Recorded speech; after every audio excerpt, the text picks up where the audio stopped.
दौंडमध्ये हिंसाचार करणारे भाजपाचेच असं वक्तव्याचा आरोप खासदार संजय राऊत यांच्याकडून करण्यात आला आहे। अर्बन नक्षलवाद भाजपाचेच आहेत असं संजय राऊत यांनी म्हटलं। भाजपाचे 2 आमदार बाहेरून आले आणि हिंसाचार पेटवून गेले असा आरोप खासदार संजय राऊत यांनी केला आहे।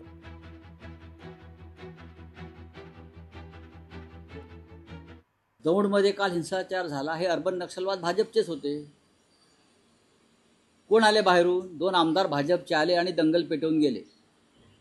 आले ना 2 आमदार जे मूळचे भाजपवाले नाही आहेत,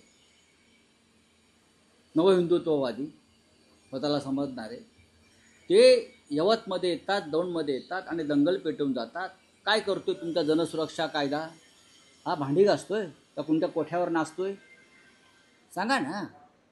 काय सांगतात? देवेंद्र फडणवीस हे फेल्युअर मुख्यमंत्री आहेत, अपयशी मुख्यमंत्री आहेत।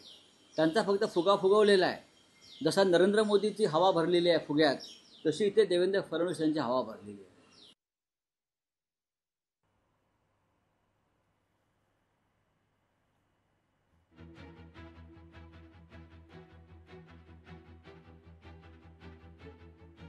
दौंडमध्ये हिंसाचार करणारे भाजपाचे असा आरोप संजय राऊत यांच्याकडून करण्यात आला। अर्बन नक्षलवाद भाजपाचे असंही संजय राऊत यांनी यावेळी म्हटलं आहे। लोकशाही मराठी ऐका, पहा, जागरूक रहा।